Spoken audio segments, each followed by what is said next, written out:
มาทัดสูตรพูดเรื่องความไม่ประมาทสูตรที่2การคาดคิดคำหนึ่งถึงเพื่อนดีมิตรดีและสหายดีทั้งหลายไม่ใช่มีมิตรเลวเพื่อนไม่ดีและมีสักหายเลวทราม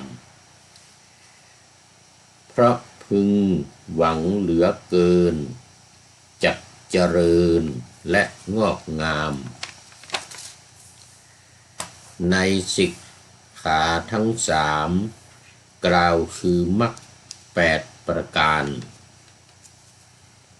มีความเห็นชอบดีเป็นต้นมีจิตตั้งมั่น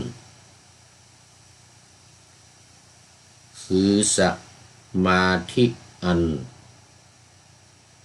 เป็นที่สุดมรรคธรรมขอถวายความนอบน้อมแด่พระรัตนตรัยอันมีพระพุทธเจ้าเป็นต้นขอถวายความเคารพพระมหาเถระพระเถรานุเถระ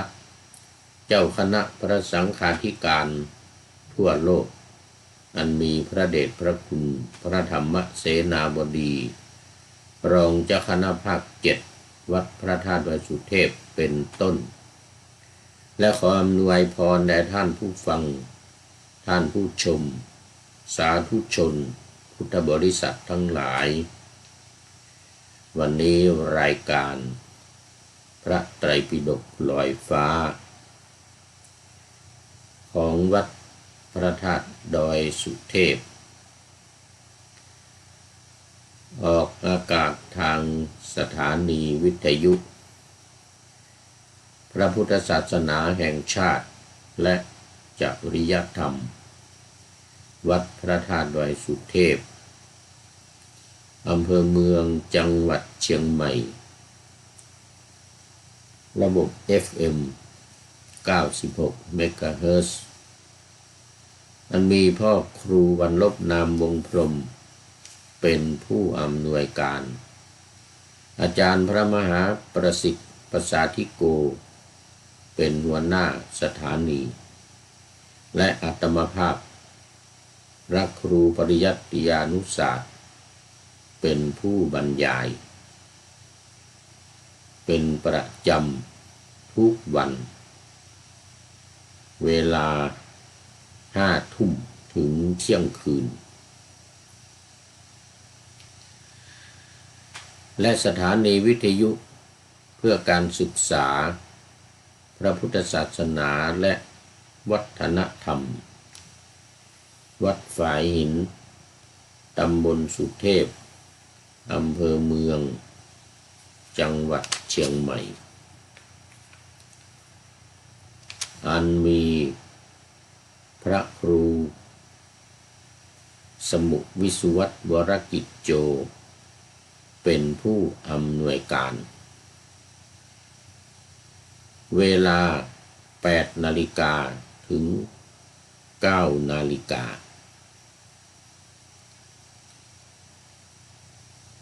วันจันทร์ถึงวันศุกร์สำหรับวันนี้ก็บันทึกเสียงล่วงหน้ามาจากวัดสันติวรารามตำบลฟิงเง่นอำเภอคึนสบวกจังหวัดบาวาเรียประเทศเยอรมนีเหมือนเดิมและเป็นวันสุดท้ายในวันนี้เพราะว่าพรุ่งนี้จะเดินทางไปวัดพระธาตุดอยสุเทพเยอรมันเมืองซีเกน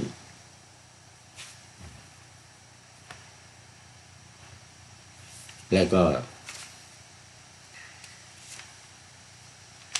คงจะได้กลับไป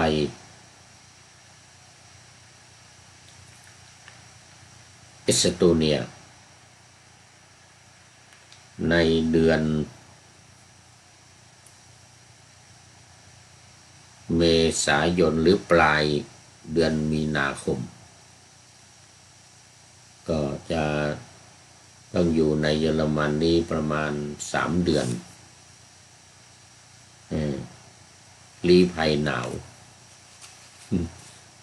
จากเอสโตเนียมาคิดว่าถ้ายังไม่หายหนาวก็คงจะเป็นเดือนเมษาระหว่างนี้ก็คงจะไปมาระหว่างวัดพระธาตุดอยสุเทพเยอรมันและวัดสันติวรารามแห่งนี้ซึ่งมีท่านพระครูเอ็มเป็นเจ้าอาวาส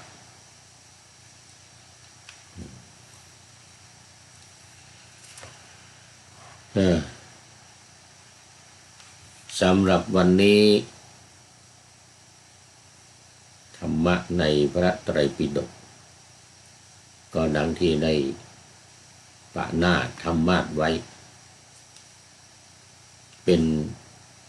ทุติยอัปปมาทสูตรคือสูตรที่ว่าด้วยความไม่ประมาทสูตรที่2ที่จบไปเมื่อวานนั้นเป็นสูตรที่1ซึ่งอยู่ในทุติยวรรควรรคย่อยนะทุติยวรรคโก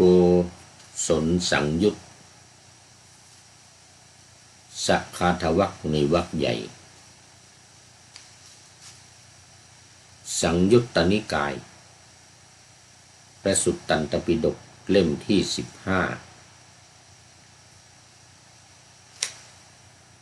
ข้อที่129แล้วก็อยู่ในหน้าที่152หน้าที่152แต่ข้อที่129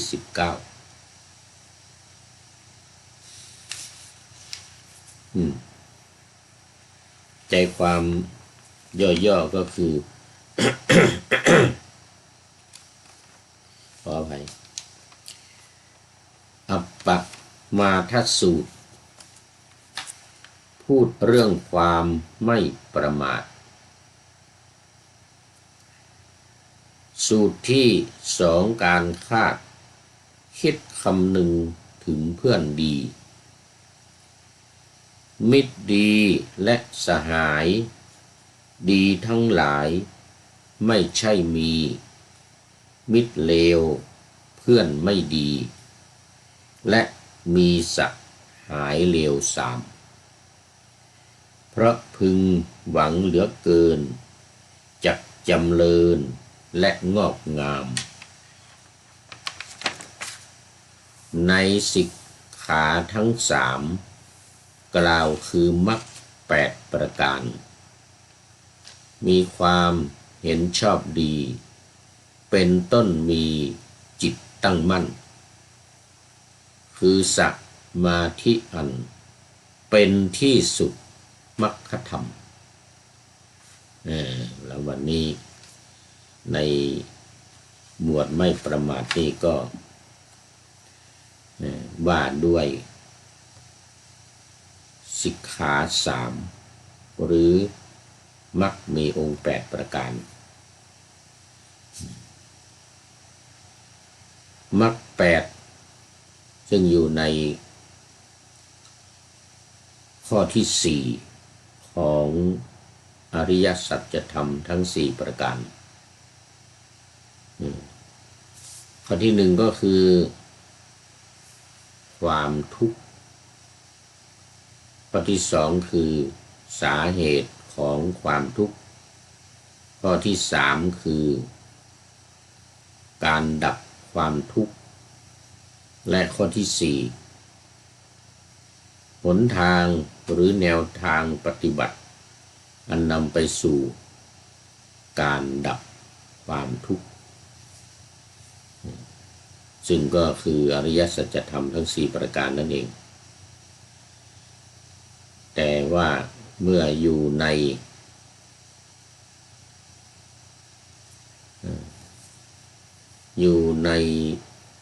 มรรคแปดอยู่ในมรรคแปดเราจะเรียกว่าไตรสิกขาหรือสิกขาสามอย่างเป็นหัวข้อสำคัญในพระพุทธศาสนาเป็นอย่างยิ่งตามปกติจะมีไตรสิกขาเนี่ยจะเริ่มจากศีลสมาธิและปัญญาแต่เมื่อนำมาลงในมรรคแปดประการนี้หัวข้อปัญญาจะขึ้นต้นปัญญาคือข้อหนึ่งข้อสองของมรรคแปดประการคือสัมมาทิฏฐิสัมมาสังกัปปะสองข้อนี้เป็นปัญญาศีลไปอยู่ในข้อที่3 4 5หรือข้อที่35ของมรรคแปดอยู่ในศีลก็ว่าได้มันอันเดียวกันคือสัมมาวาจาสัมมากัมมันตะสัมมาอาชีวะ3ข้อนี้ก็อยู่ในข้อที่3 4 5แต่เป็นข้อที่2ต่อจากปัญญาคือศีล3 4 5เนี่ยวาจาชอบ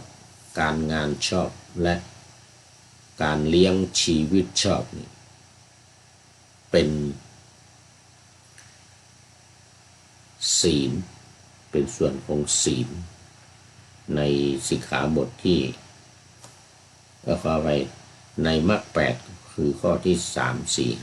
5ส่วน3ข้อสุดท้ายข้อ6 7 8เป็นส่วนของสมาธิเป็นส่วนของสมาธิคือสัมมาวายาโมเนี่ยความพยายามชอบสัมมาสติ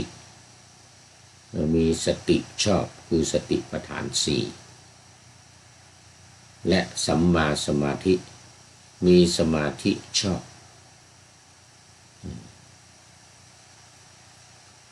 คือส่วนของ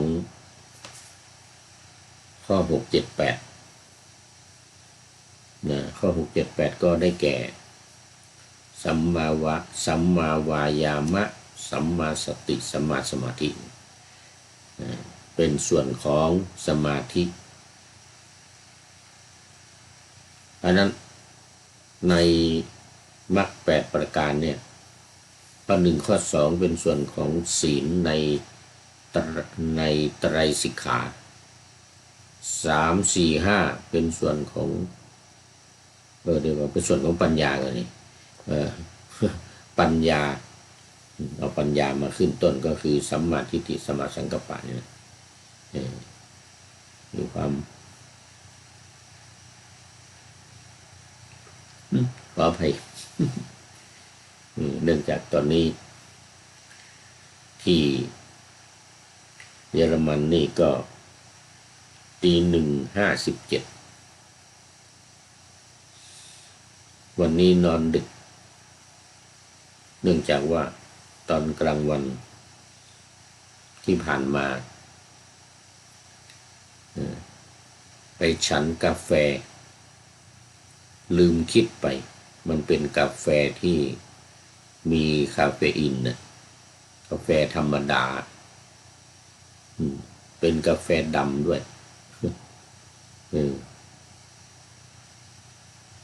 ไม่มีนมไม่มีน้ำตาลเป็นกาแฟดำล้วนๆเลย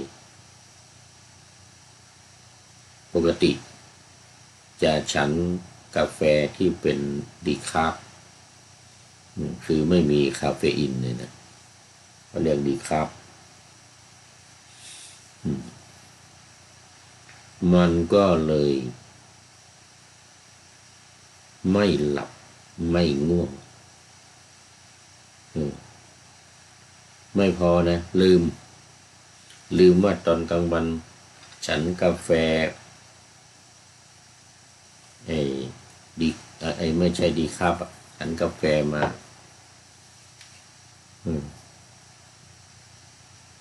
ก็ยังมาชง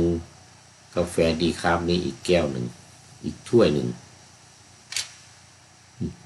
กาแฟดีครับนี้อีกถ้วยหนึ่งเลยยังไม่ได้ฉันยังไม่ได้ฉันพรุ่งนี้ก็เอาขิงใส่เอามะนาวเอาขิงใส่เอามะนาวใส่เป็นสูตรลดพุงเป็นสูตรลดพุงไอ้ที่พุงไม่มีนี่นะพุงน้อยเนี่ยพุงลดลงนี่ได้เนี่ยก็เพราะว่าสูตรกาแฟขิงมะนาว3 อย่างแต่ว่ามันเปรี้ยวเวลาดื่มนี่เราไม่ให้ถูกใส่ฟันเราไม่งั้นเดี๋ยวฟันจะกร่อนใช้หลอดดูดเข้าไปในลำคอเลยเอาหลอดเข้าไปที่โคนลิ้นเลยแล้วดูดเข้าไปไม่ให้ถูกฟันอันนี้เป็นสูตรลดพุงว่างั้นนะได้ผลดีนักแลทำให้พุงลดลงอ้าวข่าวที่เขาเสียเวลามาหลายนาทีแล้วนี่17 นาทีแล้วดีว่ามีเวลามากนะรายการช่วงนี้1 ชั่วโมงอย่างน้อยๆก็55 นาทีไม่ต่ำกว่า55 นาทีไม่เกิน58 นาทีเพราะที่ออกอากาศทางวิทยุวัดฝายหินนี่มันจะมีเสียงระฆังเสียงนาฬิกานะนาฬิกาก่อนจะถึง8 โมงเช้าเนี่ย8 นาฬิกาเนี่ยนะมันจะมีสัญญาณระฆังดังขึ้นมาก่อนก็จะประมาณ2 นาทีหรือ1 นาทีนี่นะนั้นก็รายการนี้ก็ต้องออกก่อนเวลาอย่างน้อยก็2 นาที2 นาทีดังนั้นก็จะไม่เกิน58 นาทีแล้วก็ไม่ต่ำกว่า55 นาทีตอนนี้ก็ขอต้อนรับคุณโยมฝนศรีลากราบสาธุสาธุสาธุเจ้าตื่นเช้าเหมือนกันเนี่ยคุณโยมฝนศรีลาตื่นเช้าเหมือนกันเพราะตอนนี้ที่นี่ตี 2แล้วนี่ตี 2ที่เมืองไทยก็เท่าไหร่เนี่ย8 นาฬิกาพอดีเลยแต่ว่านี่เป็นการบันทึกล่วงหน้ามาทางสถานีวิทยุก็จะเกาะเอาดึงเขาเรียกว่าอะไรลิงก์ภาษาอังกฤษว่าลิงก์เอาจาก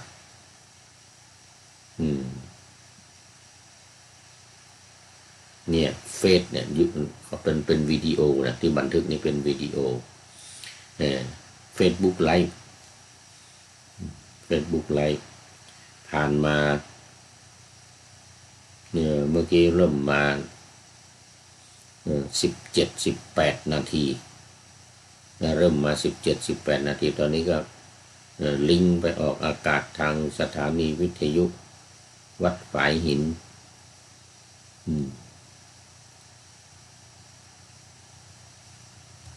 ได้เลย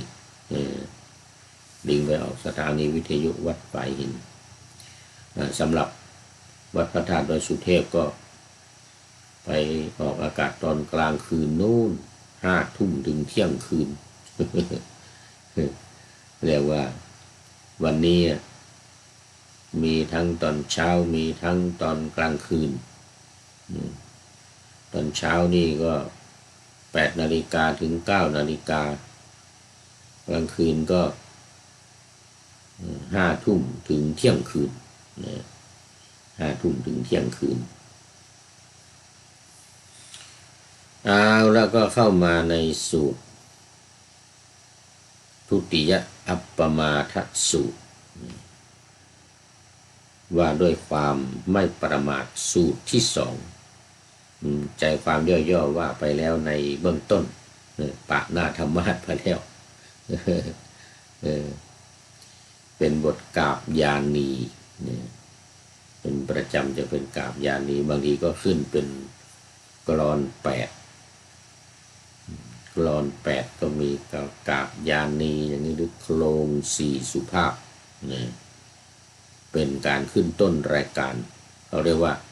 จำขึ้นจำลงจำขึ้นจำลงเนี่ยมันจะมีหลักการพูดเนี่ยหลักการพูดที่สโมสรอาตมานี่มันเป็นสมาชิกของเขาเรียกอะไรสโมสรฝึกการพูดแห่งลานนาไทยสโมสรฝึกการพูดแห่งลานนาไทยสมัยก่อนนานแล้วเมื่อสัก10 ปี20 ปีมาแล้วนี่แต่ตอนนี้ก็เป็นสมาชิกอยู่แต่ว่าไม่ได้ไปแล้วไม่ได้ไปสโมสรจะอยู่ที่โรงแรมเชียงใหม่ออคิดโรงแรมเชียงใหม่ออคิดถนนห้วยแก้วเราเป็นประจำเราไปฝึกพูดกันเวลาบ่าย3 โมงถึง5 โมงเย็นถึง6 โมงเย็นประมาณ3 ชั่วโมงแต่ที่เป็นภาษาอังกฤษจะบ่ายโมงถึงบ่าย3 โมงอันนี้2 ชั่วโมง2 ชั่วโมงก็เป็นการฝึกพูดกันสมัยนานในกาเลมาแล้วตอนนี้ก็ยังมีคุณโยมที่เป็นแฟนเพจแฟนรายการเฟซเข้ามาในรายการอยู่เป็นบางครั้งนี่จนลืมชื่อไปแล้วนี่ลืมชื่อไปแล้วเดี๋ยวถ้าเข้ามาก็จะนึกชื่อได้เป็น FC เป็น FC ประจำอยู่เหมือนกันแต่นานแล้วนี่ไม่ได้ไม่เห็นเข้ามาจนลืมชื่อไปแล้วนี่ ก็จะมีว่าข้อสุดท้ายของหลักการพูดนะว่าจำขึ้นจำลงเลยนะ จำขึ้นจำลงขึ้นต้นยังไงก็เหมือนเป็นจะเป็นบทประพันธ์เป็นบทกลอนหรือกาบหรือแลหรืออะไรก็ตามหรือบางทีก็เป็นคำคมเป็นล่ายอย่างนี้ เป็นร่ายเป็นคำคมหรือเป็นคำพังเพยหรือเป็นภาษิตนะเป็นพุทธภาษิตอย่างเงี้ยนะขึ้นต้นแล้วลงท้ายก็เหมือนกันเป็นอย่างใดอย่างหนึ่งมีลงท้ายเขาเรียกว่าจำขึ้นจำลง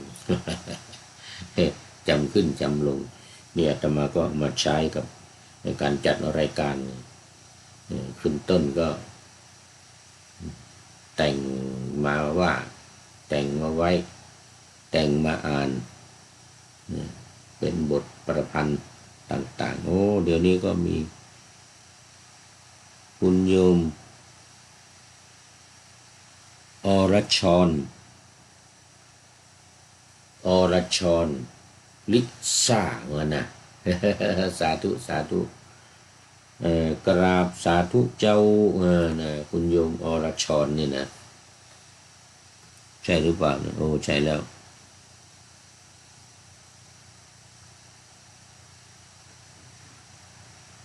มีตามหลังว่ามันซองหรือยังไงเนี่ยนะอ่านผิดก็ขออภัยเป็นอักษรโรมัน แต่อรชรลิซ่านี่จำได้อยู่แม่นยำจากลันคอนโอ้ยูเคประเทศอังกฤษโอ้สาธุสาธุคุณโยมคุณโยมอรชรลิซ่าคุณโยมอรชรลิซ่าโอ้ยังนอนดึกนี่นอนดึกตอนนี้ก็ที่ประเทศอังกฤษตีหนึ่งนี่ประเทศอังกฤษก็ตีหนึ่งโอ้โหนอนดึกอาจารย์กายยังไม่เห็นเข้ามาจากวัดพระสิงห์ยูเคอยู่ลันคอนเหมือนกันพระสิงห์ยูเคก็ลันคอนเหมือนกันอำเภอฮอนตันฮอนตันอำเภอฮอนตันจังหวัดจำไปเลยนี่ลืมไปเลยนี่ใกล้ๆอยู่ใกล้ๆกับลิเวอร์พูลเนี่ยแต่เป็นคนละจังหวัดเป็นคนละเมืองจำไม่ได้แล้วสาธุสาธุมาดูเนื้อหาใจความในโกศลสังยุตเกี่ยวข้องกับพระเจ้าโกศลตลอดเลยในสังยุตนี้เรียกว่าโกศลและสังยุตพระเจ้าประเสนที่โกศลประทับนั่งณที่สมควรแล้วได้กราบทูลพระผู้มีพระภาคดังนี้ว่าที่นั่งที่ไหนนั่นหมายถึงว่าในวัดเชตวันนะแต่ว่านั้นไม่ต้องบอกว่ามันซ้ำละวัดเชตวันกรุงสาวัตถีแล้วก็อารามของท่านอนาถบิณฑิกะเศรษฐีอย่างนี้นะให้ใจความมันจะมียาวอันนี้เอาสั้นๆนั่งหน้าที่สมควรก็แล้วกัน ประทับนั่งณที่สมควรข้าแต่พระองค์ผู้เจริญนะความคิดคำหนึ่งเกิดขึ้นแก่ข้าพระองค์ผู้หลีกเร้นอยู่นี่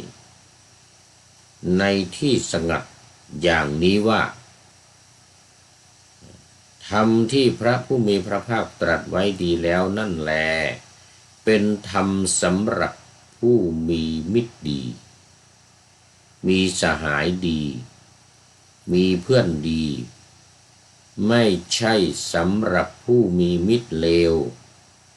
มีสหายเลวและมีเพื่อนเลวว่างั้นนะกราบทูลพระพุทธองค์คำว่ามีมิตรดีในที่นี้เนี่ยก็จะหมายถึงคือมีศีลค คนนะคนที่มีศีลเป็นต้นมีคุณธรรมมีคุณธรรมดีมีศีลเป็นต้นก็คือศีลสมาธิปัญญานั่นเองก็คือศีลสมาธิปัญญาและเดี๋ยวตอนท้ายเนี่ยก็สรุปลงในศีลสมาธิปัญญาศีลก็คือไตรสิกขาไตรสิกขา3อย่างก็คือศีลสมาธิและปัญญาอันนี้ก็มีศีลเป็นต้นมีศีลเป็นต้นเรียกว่ามีมิตรดีคือมิตรที่มีคุณธรรมมีศีลเป็นต้นส่วนคำว่าสหายดีสหายดีในที่นี้จะหมายถึงเพื่อนร่วมงานที่ดีอันนี้เจาะจงเลยเพื่อนร่วมงานทั้งหลายเนี่ยเพื่อนร่วมงานการทั้งหลายขอจงได้บุญกุศลผลของฉันอะไรนะที่คำแผ่เมตตาเนี่ยดีคำแผ่เมตตาแผ่เมตตาแผ่บุญแผ่กุศลของเราที่เราได้ทำสมาธิภาวนาหรือได้ทำบุญสุนทานอะไรต่างๆเพราะฉะนั้นคำว่าสหายในที่เนี้ยสหายดีในที่เนี้ยก็หมายถึงว่าคนร่วมงานดีถ้าตามความหมายของคำว่าสหายจริงๆแล้วเนี่ยจะหมายถึงว่าคนร่วมนิดหน่อยก็ถือว่าเป็นสหายเช่นเวลาเดินทางไปเนี่ยมีคนที่เดินร่วมกันไปเนี่ยถึง7-9ขึ้นไปนะ1 2 3 4 5 6 7 7 9ขึ้นไปเรียกว่าเป็นสหายแล้วก็คือคนที่ร่วมกันทำงานเนี่ยร่วมงานกันเนี่ยอยู่ในสำนักงานต่างๆข้าราชการทหารตำรวจครูอาจารย์เนี่ยนี่ที่เป็นที่ทำงานกันเป็นกลุ่มเป็นก้อนต่อไปนี้ก็ขอต้อนรับอีกท่านหนึ่งหนิงเมนดารานมัสเตมาด้วยสาธุคุณโยมหนิงเมนดารานี่ก็ยูเคเหมือนกันน่าจะยูเคเหมือนกันสาธุคุณโยมหนิงมันดาราเพราะว่าไม่ได้ดูโปรไฟล์นานแล้วยังลืมไปละลืมโปรไฟล์ขออภัยต้องไปดูโปรไฟล์ใหม่เอาโมทนาคราวนี้มีเพื่อนดีบ้างเมื่อกี้นี่ว่าสหายเนี่ยถ้าเดินไปเนี่ยนะเดินไปด้วยกันเนี่ยเกิน7-9ขึ้นไปถือว่าเป็นสหายแล้วเพราะฉะนั้นคนที่ร่วมงานอยู่ด้วยกันทั้งวันนี่นะอยู่ในสำนักงานในออฟฟิศทั้งวันหรืออย่างพระอยู่ในวัดด้วยกันอย่างเงี้ยนะบวชมาอยู่ด้วยกันในวัดเนี่ยนะพระภิกษุสงฆ์สามเณรภิกษุณีหรือแม่ชีทั้งหลายเนี่ยอยู่ในวัดเดียวกันเนี่ยนะถือว่าเป็นสหายกันนะตามความหมายของคำว่าการอยู่ร่วมกันร่วมงานทำงานกัน2-3 ชั่วโมง6 ชั่วโมงนี้ก็ตามเรียกว่าร่วมกันแล้วความหมายว่าร่วมกันก็แล้วกันมีร่วมเดินทางเป็นต้นร่วมเดินทาง7-9ขึ้นไปร่วมงานกันร่วมเดินทางกันส่วนคำว่าเพื่อนดีในที่นี้หมายถึงเพื่อนที่รักใคร่สนิทสนมกลมเกลียวรู้ใจกันซื่อสัตย์ต่อกันไม่หวั่นไหวไม่เปลี่ยนแปลง อันนี้เรียกว่าเป็นเพื่อนกันถ้าไม่รักกันจริงมีความหวั่นไหวมีความเปลี่ยนแปลงไม่มีความซื่อสัตย์ต่อกันเนี่ยนะไม่รักษาคำมั่นสัญญาไม่เก็บความลับของเพื่อนอะไรต่างๆเนี่ยนะเหล่านี้เขาเรียกว่า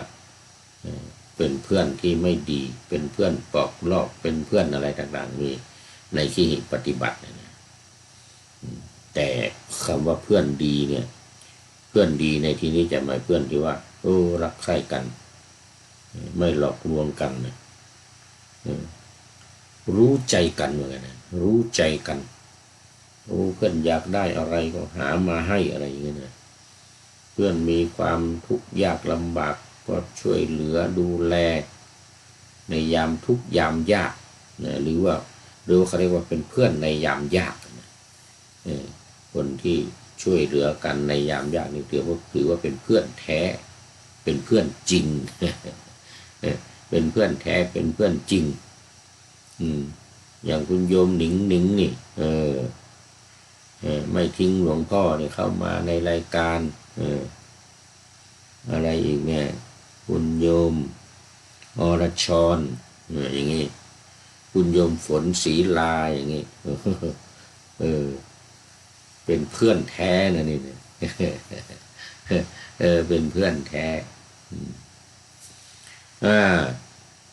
พระพุทธองค์เมื่อได้รับฟังได้สดับถ้อยคำของพระเจ้าพิมพิสารขอไปปเสนทิโกศลพระเจ้าปเสนทิโกศลนี่ก็ได้ตรัสกับพระเจ้าปเสนทิโกศลว่ารับรองเป็นการรับรองมหาบพิตรข้อนี้เป็นอย่างนั้นมหาบพิตรข้อนี้เป็นอย่างนั้นซ้ำ2 ครั้งเลย เป็นอย่างนั้นจริงๆว่าไงเหมือนที่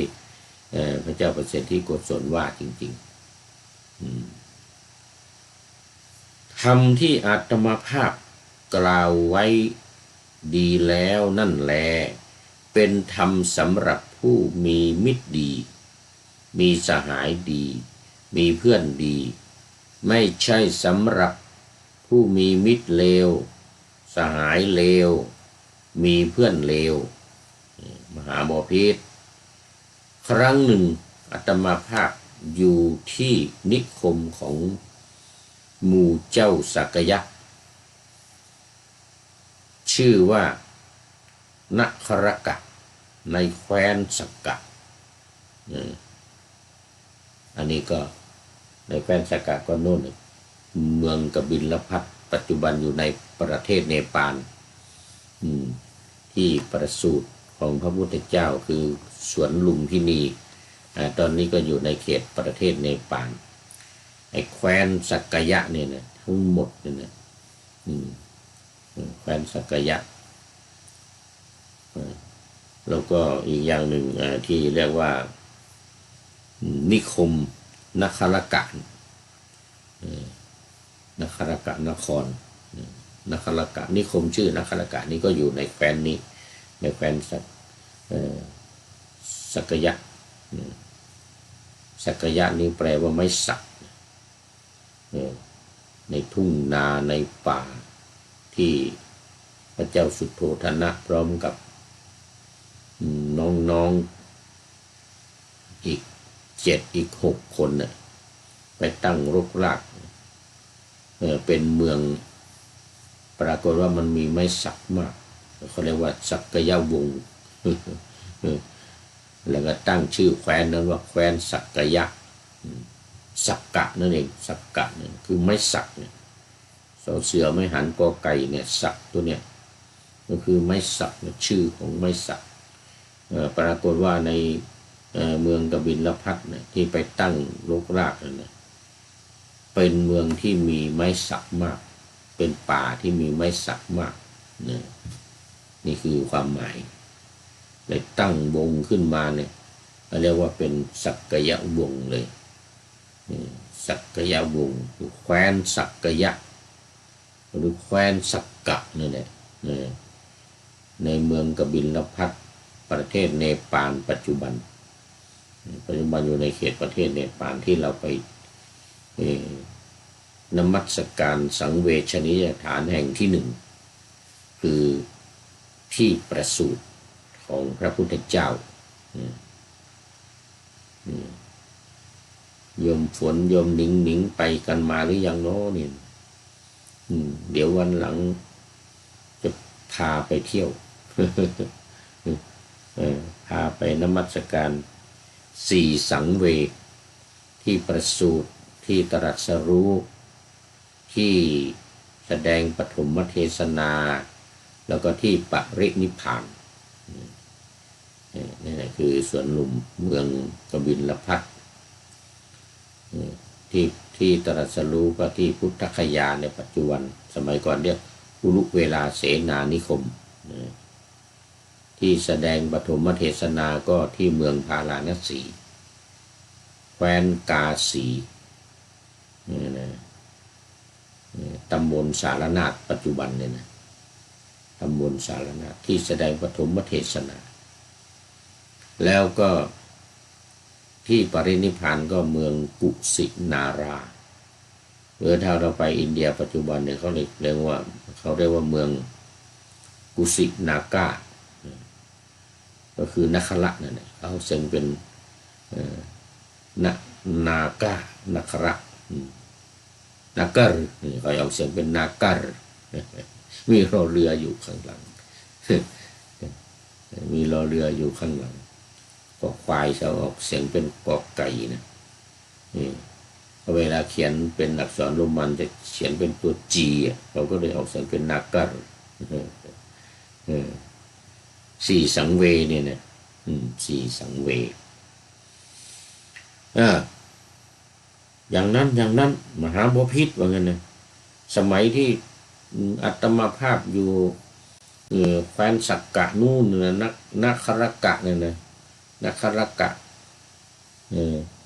แคว้นสักกะเนี่ยแคว้นสักกะยะเนี่ยนะพระอานนท์ว่างั้นนะพระอานนท์ได้เข้ามากราบทูลเข้ามาหาอาตมาภาพเนี่ยถึงที่อยู่เนี่ยเราก็อภิวาทนั่งนะสมควรเนี่ยอย่างเงี้ยเหมือนพระองค์เนี่ยว่าไงแล้วก็ได้กล่าวกับอาตมาภาพว่าข้าแด่พระองค์ผู้เจริญความเป็นผู้มีมิตรดีมีสหายดีมีเพื่อนดีเป็นพรหมจรรย์กึ่งหนึ่งเหมือนกันนะครึ่งเดียวเป็นพรหมจรรย์ครึ่งเดียวพระอานนท์ว่าพระอานนท์กราบทูลพระพุทธองค์พุทธองค์มาเล่าให้พระเจ้าประเสนที่กุศลฟังว่าสมัยหนึ่งเนี่ยที่อาตมาภาพประทับอยู่ที่กรุงกบิลพัสเนี่ยแคว้นสักกยะเนี่ยนะในป่าชื่อว่านัคระในนัครกะเนี่ยพระอานนท์ว่าโอ้เป็นมิตรดีเป็นสหายดีเนี่ยมิตรดีสหายดีเพื่อนดีเนี่ยนะเป็นพรหมจรรย์กึ่งหนึ่งว่างั้นนะครึ่งหนึ่งพระพุทธองค์ก็เลยตรัสกับท่านพระอานนท์ว่าอานนท์อย่ากล่าวอย่างนั้นอย่ากล่าวอย่างนั้นว่างั้นนะ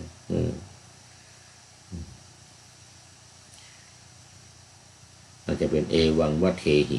ภาษาบาลีนี่นะเอวังวัเทหิอย่ากล่าวอย่างนั้นจงอย่ากล่าวอย่างนั้นความจริงแล้วเนี่ยความเป็นมิตรดีเพื่อนดีสหายดีเนี่ยเป็นพรหมจรรย์เต็มที่เลยว่างั้น100%ว่างั้นนะเป็นพรหมจรรย์100%ไม่ใช่เป็นกึ่งหนึ่งว่างั้นนะพระพุทธองค์ตรัสพระอานนท์ไม่ใช่กึ่งหนึ่งนะอานนท์อย่าเข้าใจผิดว่างั้นนะ100%ว่างั้นนะ100 ต่อ 100นะ100 ต่อ 100เลยหรือบางทีอาจจะ1,000 ต่อ 100เลยก็ได้เมื่อนะเพราะอะไรก็เพราะว่าการที่มีมิตรดีมีเพื่อนดีมีสหายดีเนี่ยย่อมจะมีผ โอกาสหรือมีความหวังในข้อนี้ว่าจะเจริญนะจะได้เจริญอริยมรรคมีองค์8ประการทำอริยมรรคมีองค์8ประการเนี่ยให้มากได้เลยนะเพราะว่ามิตรดีสหายดีเนี่ยเป็นผู้มีศีลมีธรรมอย่างที่ว่าเมื่อกี้เนี่ยนะสหายดีก็เป็นผู้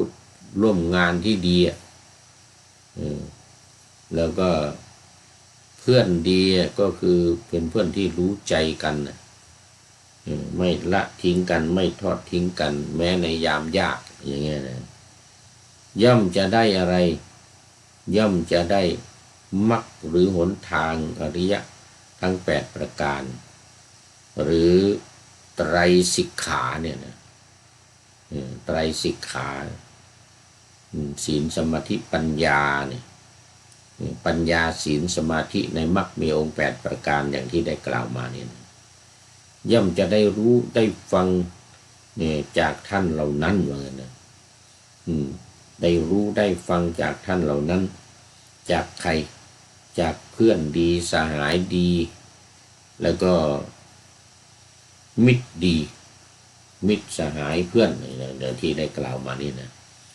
ย่อมจะได้ฟังได้ยินเพราะท่านเหล่านั้นจะเป็นผู้รู้เป็นนักปราชญ์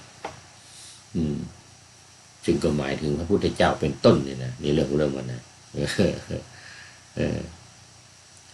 คือภิกษุในธรรมวินัยนี้เจริญสัมมาทิฏฐิอันอาศัยวิเวกคือความสงัดอาศัยวิราคะความคลายกำหนัดอาศัยนิโรธความดับย่อมไปในโวสัคคะนะโวสัคคะนี่คืออะไรโวสัคคะเนี่ยคือความคลายกำหนัด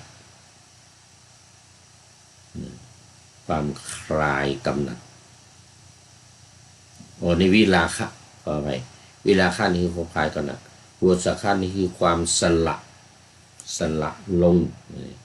คือความเสียสละนั่นเองย่อมจะได้อาศัยนิโรธคือความดับย่อมจะได้เป็นไปน้อมไปหรือโน้มไปเอียงไปทางโวสัคคะคือการเสียสละอันนี้ข้อที่1ในการเจริญสัมมาทิฏฐิข้อที่2ก็เหมือนกันการจำเริญสัมมาสังกัปปะข้อที่3เจริญสัมมากัมมันตะข้อที่4สัมมาวายามะเดี๋ยวก่อนข้ามไปข้อที่5สัมมาอาชีวะข้อที่6สัมมาวายามะข้อที่7สัมมาสติข้อที่8สัมมาสมาธิเจริญก็คือตั้งแต่สัมมาทิฏฐิไปจนถึงสัมมาสมาธิสัมมาสมาธิอาศัยวิเวกอาศัยวิราคะอาศัยนิโรธย่อมไปในโวสัคคะภิกษุผู้มีปกติเป็นมิตรดีสหายดีเพื่อนดีเจริญอริยมรรคมีองค์8ประการทำอริยมรรคมีองค์8ประการให้มากได้อย่างนี้แหละให้ได้มากอย่างนี้แหละอันหนึ่งข้อที่ว่าความเป็นผู้มีมิตรดีมีสหายดีมีเพื่อนดีเป็นพรหมจรรย์นั้นทั้งหมดทีเดียวไม่ใช่ครึ่งหนึ่งหรือกึ่งหนึ่งนะอานนท์พึงทราบได้โดยปริยายนี้ด้วยว่าเราสัตว์ผู้มีชาติคือความเกิดเป็นธรรมดาย่อมพ้นจากชาติผู้มีชราความแก่เป็นธรรมดาย่อมพ้นจากชราคือผู้มีมรณะคือความตายพ้นจากความตายเนี่ยเป็นธรรมดาเป็นธรรมดาย่อมพ้นจาก มรณะเป็นธรรมดามีความเศร้าโศกเสียใจพิไรลำพันธ์คร่ำครวญหวนหาทุกข์คือความทุกข์กายโทมนัสคือความทุกข์ใจอุปายาสะคือความคับแค้นใจเป็นธรรมดาย่อมพ้นจากโศกะคือความโศกปริเทวะความคร่ำครวญทุกข์คือความทุกข์กายโทมนัสความทุกข์ใจและอุปายาสะหรืออุปายาสเพราะอะไรเพราะอาศัยความเป็นผู้เป็นมิตรดีนี่อาศัยความเป็นผู้เป็นมิตรดีนี่เองจึงทำให้ได้พบกับมรรคการเจริญมรรคมีองค์8ประการย่อมจะเป็นไปโดยการปฏิบัติได้มหาบพิตรนะเมื่อพระองค์ไม่ประมาทอาศัยความไม่ประมาทอยู่แม้พระบรมวงศานุวงศ์ผู้ตามเสด็จจักมีความคิดอย่างนี้ว่า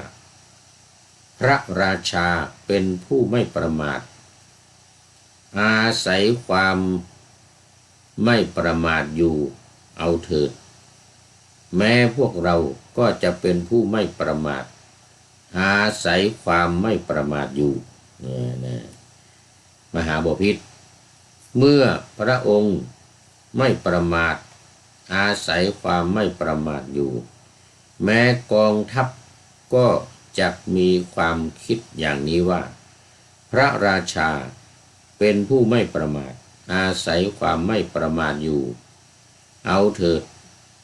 แม้พวกเราก็จะเป็นผู้ไม่ประมาทอาศัยความไม่ประมาทอยู่มหาบพิตรเมื่อพระองค์ไม่ประมาทอาศัยความไม่ประมาทอยู่แม้ชาวนิคมชาวชนบทก็จะมีความเลื่อมใสมีความคิดอย่างนี้ว่าพระราชาเป็นผู้ไม่ประมาทอาศัยความไม่ประมาทอยู่เอาเถิดแม้พวกเราก็จะเป็นผู้ไม่ประมาท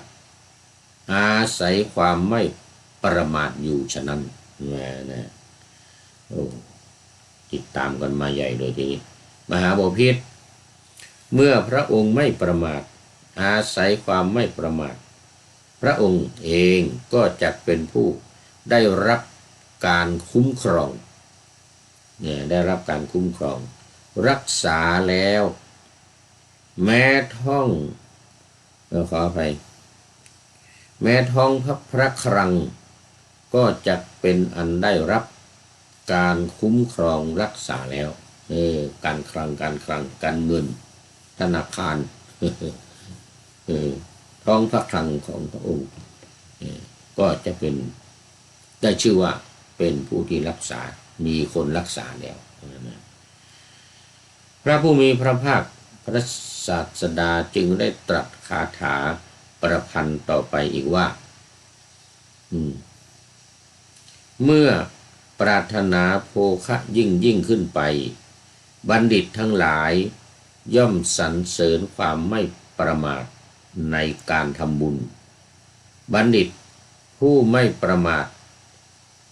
ย่อมบรรลุประโยชน์ทั้งสองคือประโยชน์ในโลกนี้และประโยชน์ในโลกหน้าทีละชน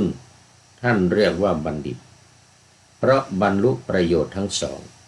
คือประโยชน์ในปัจจุบันและประโยชน์ในภายภาคหน้า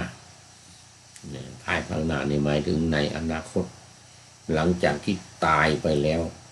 ก็จะเกิดประโยชน์โสติผลเป็นอันมากนี่ก็เป็นทุติยอัปปมาทสูตรที่8ก็จบพอดีเวลาก็หมดพอดีเวลาก็หมดพอดีมันจะต้องได้นำรายการจากท่านผู้ฟังไปเนี่ยสำหรับในวันนี้คุณโยมหนิง เมนดาราเมนดาราเนี่ยนะเป็นท่านสุดท้ายเข้าสู่เส้นชัยของรายการในวันนี้ก็โมทนาเป็นอย่างยิ่งในเจตนาของทุกท่านที่เข้ามาแล้วผ่านมาแล้วโยมอรชรโยมฝนศรีลาขอให้ทุกท่านมีความสุขกายสบายใจนะปรารถนาสิ่งใดอันเป็นไปโดยชอบประกอบด้วยธรรมก็ขอจงรันสำเร็จ ขอนำพระ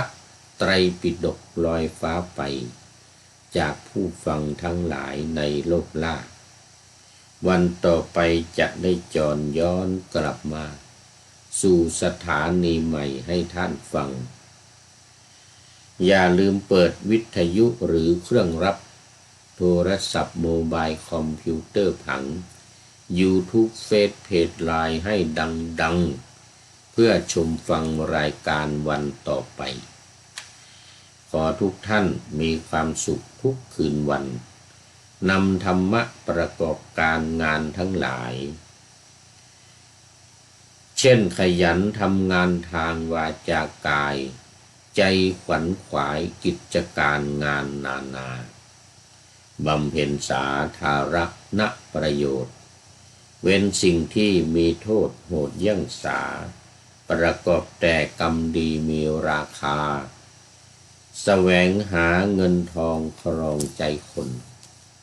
เสียสละพละทรัพย์